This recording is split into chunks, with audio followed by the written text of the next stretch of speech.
교재 27페이지 보겠습니다. 20장은 우매자들의 악행을 지적합니다. 그들은 독주를 가까이 하며 왕을 노하게 하고 다툼을 일으키지만 지혜로운 자들은 냉철한 판단과 통찰로 오직 하나님만을 잘 섬기는 중성스러운 신하와 같습니다. 그렇게 믿는 자는 악을 악으로 갚지 않고 인내하며 하나님의 구원하심을 기다려야 합니다. 이는 하나님께서 악을 싫어하시고 준엄하게 벌하는 분이시기 때문입니다. 방금 교재에서 본 대로 우매자들이 나옵니다. 우매자라는 말은 어리석은 사람을 한자로 표현하면 우매한 자들이라고 말할 수 있죠. 어리석을 우자에 목매할 매자니까요. 어리석은 사람, 미련한 사람. 그 잠언은 우매한 사람, 미련한 사람, 어리석은 사람이 같은 말입니다. 두 번째 줄에 보면 지혜로운 자들, 그죠? 그러니까 하나님 중심으로 살아가는 지혜로운 사람들. 나를 믿고 세상적인 지식만 쌓아서 살아가려고 하는 사람은 우매한 사람.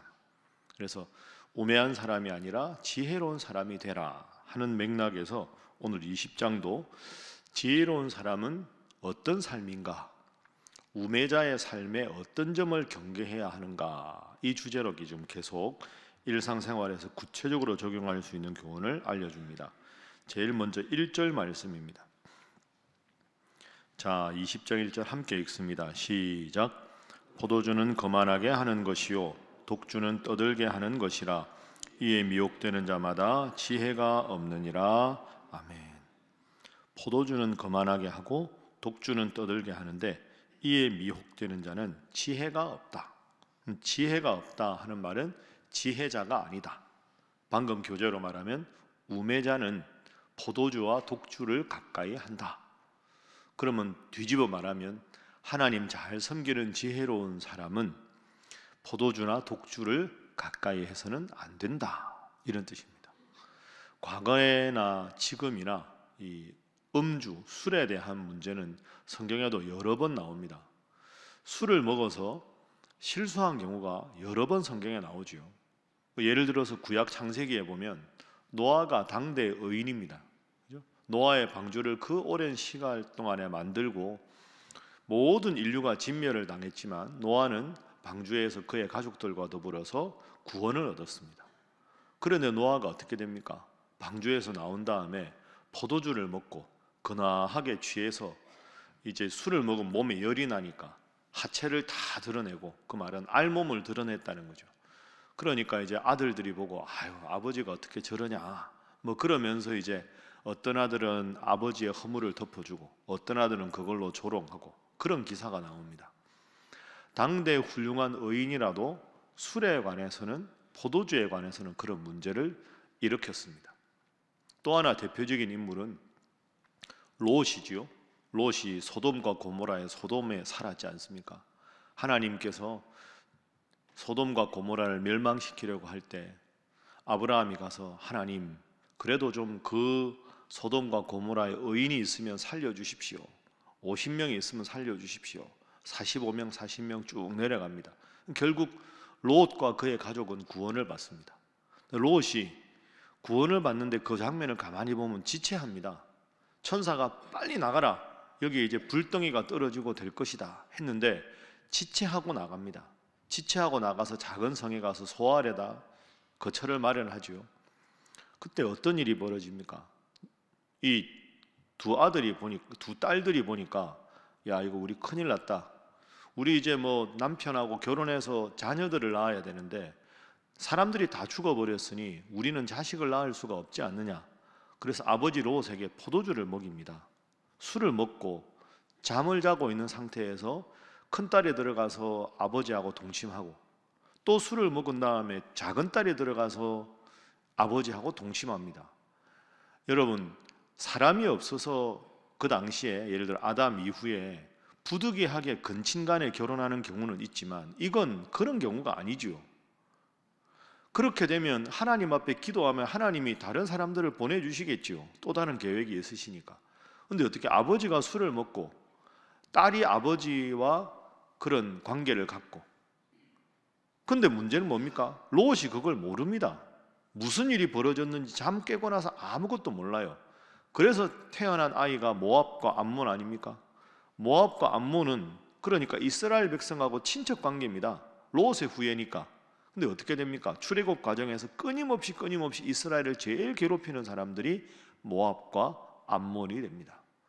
그래서 오늘 1절 말씀을 그런 맥락에서 보면 술을 먹는다, 포도주와 독주를 가까이 한다 하는 것은 나의 영적인 상태를 긴장을 풀게 하고 죄악에 노출시키고, 그리고 술을 먹어서 온전하지 않으면 실수하게 되고, 그런 면을 경계하라 하는 거죠. 그래서 첫 번째 기도 제목입니다. 술을 가까이 하지 않게 하소서 하는 겁니다. 술을 가까이 하지 않게 하소서.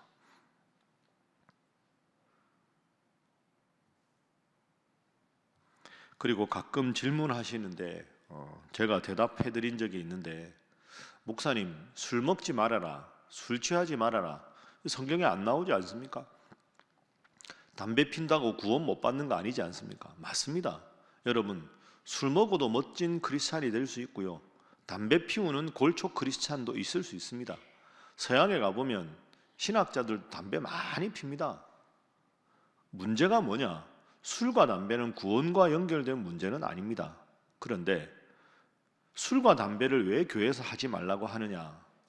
여러분, 술을 언제 먹습니까? 기분 좋을 때 세상 사람들이 너무 좋은 일이 생기면 시원하게 한잔하자 뭐 이러지요. 아니면 너무너무 스트레스 받을 때 술 가져와, 술 한잔 합니다. 그리고 사람이 긴장하면 담배 손에 가잖아요. 그게 잘못됐다는 겁니다. 좋은 일이 있으면 맨 먼저 좋은 일을 주신 하나님 앞에 감사 기도하고 나도 모르게 무릎 꿇는 게 예수 믿는 사람이지, 좋은 일이 있다고 하나님께 감사 기도하기보다는 술에 먼저 손이 가고, 긴장되면 하나님 앞에 마음의 위로를 달라고 지혜를 달라고 기도해야 되는데, 하나님 앞에 기도하기보다 담배에 먼저 손이 가는 것, 그게 우선순위가 틀렸다는 거죠. 거듭 말씀드리지만 술, 담배는 구원과 관계된 게 아닌데요, 그렇다고 해서 그걸 무방비하게 편하게 하면 어떤 일이 벌어질까요? 하나님을 먼저 찾아야 되는 시간에 술에 먼저 손이 가고, 하나님 앞에 먼저 예배드려야 되는 시간에 담배에 먼저 손이 가고, 그게 문제가 없다는 식으로 하면 점점 그게 강화가 되겠죠. 그게 하나님을 믿는 신앙에 전혀 도움이 안 되는 겁니다. 악은 그 모양이라도 버리라 말씀하셨죠. 그래서 여러분, 술과 포도주를 가까이 하지 말아라 하는 말은 단지 술과 포도주에 관한 문제가 아니라 모든 일에 하나님을 의식하고 살아가는 삶, 좋은 일이 있을 때도 하나님께 감사, 힘든 일이 있으면 무릎 꿇고 하나님 앞에 기도, 그런 하나님 중심의 삶을 살아가는데 그 일에 제일 큰 유혹거리가 되는 포도주와 독주는 멀리하는 것이 하나님 중심의 삶을 살아갈 수 있다 하는 겁니다. 여러분, 이 맥락을 잘 생각해서 늘 내 삶의 1등은 주님이십니다 하고 고백하고 그렇게 살아가는 모두가 되시기를 주님 이름으로 축복합니다. 자, 그런 지혜로운 사람, 계속해서 지금 잠언에서 반복되는 구절이 있습니다. 3절입니다. 3절 말씀 함께 읽어봅니다. 시작. 다툼을 멀리하는 것이 사람에게 영광이거늘 미련한 자마다 다툼을 일으키느니라. 아멘. 다툼에 대한 내용이 지금 계속 나오죠. 다툼이 왜 나올까요? 여러분, 하나님을 믿는 사람이나 믿지 않는 사람은 겉으로 표식이 없습니다. 뭐 하나님 믿는 사람이라고 뭐 이마에 띠를 두고 살아가는 것도 아니고 이름표를 달고 살아가는 것도 아니지 않습니까? 그러면 사람과 사람 사이에 제일 먼저 저 사람이 어떤 사람인가 하고 평가하는 건 그 사람이 입에서 나오는 말입니다. 그죠? 어떻게 말하는가, 지혜로운 말을 하는가, 그리고 말을 아끼는가, 상대방을 세워주는 말을 하는가, 아니면 끊임없이 이간질하고 다투고 그런 말을 하는가, 그게 제일 먼저 사람을 판단하기에 제일 먼저 볼 수 있는 시금석이잖아요. 그러니까 여기서 다툼을 멀리하라 하는 말은 하나님 주신 마음을 가지고 살아가라. 그러니 여러분, 누군가를 처음 만났는데 모르는 사람한테 당신 교회 다닙니까? 나는 예수 믿는 사람입니다 이러고 대화하는 사람 없잖아요. 직장에서나 이웃이나 자연스럽게 일상의 소소한 주제로 대화를 하는데, 아, 참 저분은 내 말을 참 경청을 잘해 주시네, 어떻게 저렇게 말씀하시는데 참 지혜롭게 하실까, 말씀이 많지는 않은데 저분과 대화하면 마음이 편해. 그러면서 알고 보니 저분의 저런 언행 습관이 하나님을 믿는 신앙에서 나왔구나. 그래서 서로 대화하면서 하나님 믿는 사람의 향기를 드러내고 그렇게 해서 하나님을 믿도록 유도하는 것이 필요하다. 그래서 말 다툼은 일상에 가장 다른 사람들에게 평가받기 쉬운 것, 그것에서도 주님의 향기를 드러내라. 그런데 하나님을 믿는다고 하면서 이 사람 저 사람 사이에 이간질을 하고 다툼을 만들고 갈등을 유발하고 그렇게 살아가는 것은 하나님 앞에 지혜로운 자가 아니다. 이 말씀이 3절 말씀입니다. 이어서 19절 말씀도 보십시오. 말에 관한 또 다른 중요한 교훈이 있습니다. 19절 말씀도 함께 읽어봅니다. 시작. 두루 다니며 한담하는 자는 남의 비밀을 누설하나니 입술을 벌린 자를 사귀지 말지니라. 아멘. 두루 다니며 한담하는 자는 남의 비밀을 누설한다. 그럼 점점 작은 일인데 크게 말하고 그리고 일부분만을 가지고 왜곡하고 그러다 보면 다툼이 일어납니다. 성사학당 어제 이제 이번 주 방영분이 나왔는데요. 제가 어제 방영송 한 부분은 선악과에 관한 내용입니다. 뱀이 하와를 유혹하고 하와가 아담에게 선악과를 줍니다. 그 앞부분 강의 한번 여러분 보셨으면 기억나실 텐데요. 뱀이 얼마나 교묘한지 모릅니다. 하나님이 아담에게 말씀하신 것은 선악과를 먹지 말아라, 먹으면 반드시 죽는다 이랬는데 뱀이 탁 와서 이렇게 말합니다. 하와한테, 야, 동산 모든 실과 다 먹지 말라 그랬어? 이렇게 말하거든요. 하나님은 모든 실과를 다 먹는데 선악과 하나 먹지 말라고 말합니다. 그런데 그거를 아주 이렇게 교묘하게 해서 먹지 말라고 한 건 사실이니까 다 먹지 말라 그랬냐? 아니, 선악과. 하필 왜 선악과야? 이런 식으로 하면서 사람을, 그러니까 하나님 말씀을 완전히 왜곡하는 게 아니라 먹지 말라고 말씀하신 하나님 앞에 먹지 말라는 걸 강조하면서 다 먹지 말라 그랬어? 아니, 그건 아니고 동산 중앙, 그 하와가 넘어간 거죠. 하나님은 동산 중앙에 있는 나무 실과를 먹지 말라고 말씀하지 않았습니다. 선악과를 먹지 말아라. 동산 중앙에는 생명나무 실과도 있는데, 그러니까 하나님 말씀을 깊이 마음에 새기지 않으니까 말에 실수가 생기는 겁니다. 하와가 정확하게 계명을 지키지 않은 거죠. 그러다 보니까 그걸로 살짝 이렇게 꼬아서 비틀면서 이 하와를 유혹하고 하와가 또 아담에게 선악과를 줍니다. 여러분, 언어 습관, 그것은 내 마음에 무엇이 가득 차고 있는가를 반영해서 나오는 거 아닙니까? 경우에 합당한 말은 아로새긴 은쟁반의 금사관이라. 그런데 오늘 말씀에 두루 다니며 한담하는 자를 경계하라. 두 번째 기도 제목입니다. 다툼이 없는 화목한 자가 되게 하소서 하는 것입니다. 다툼이 없는 화목한 자가 되게 하소서. 그러니 제일 좋은 건 누가 혹시 여러분에게 또 다른 분에 대해서 이야기하는데 여러분이 직접 아는 게 아니면 여러분이 스폰지가 되시면 됩니다. 혹시 좀 이렇게 친하다고 제3자에 대해서 뭐 좀 부적절한 이야기 이런 거 들리면 여러분이 저는 그 일은 모르겠습니다. 기도합시다 하고는 여러분으로부터 더 이상 말이 새어나가지 않도록 여러분에게서 딱 끊어지게 하십시오. 좋은 말은 잘 들어주시고요. 축하하되 그분과 여러분이 아니라 누가 뭐 어땠다더라 뭐 이러면 되겠냐 저러면 되겠냐 그런 건 여러분은 반응하지 마시고 그렇군요. 어머 세상에 이러는 순간 확 확대가 됩니다. 그냥 하면 여기까지만 하십시오. 그래? 진짜? 그래서 이러다 보면 턱 신이 나서 막 말하고 그럼 요만한 게 이만하게 되고 돌아서 가면 당사자들 상처받고 그러다 보면 믿음 생활에 유익이 안 됩니다. 먹든지 마시든지 무엇을 하든지 하나님 영광을 위해서 덕을 세우는 여러분이 되시기를 주님 이름으로 축복합니다. 자, 또 하나 중요한 교훈이 3절 이후에 4절에 나옵니다. 4절도 계속 잠언에서 반복되는 구절입니다. 4절 함께 읽습니다. 시작. 게으른 자는 가을에 밭갈지 아니하나니 그러므로 거둘 때에는 구걸할지라도 얻지 못하리라. 아멘. 게으른 자는 가을에 밭갈지 않는다. 이스라엘 사람들은 10월이나 11월에 씨를 뿌립니다. 그리고 그 다음에 4월이나 5월에 수확을 하거든요. 그래서 가을에 밭갈지 않는다 하는 말은 씨 뿌리고 열심히 농사를 짓는다. 농사할 때 열심히 씨 안 뿌리고 수확할 때 보면 후회하는데 그러지 말아라.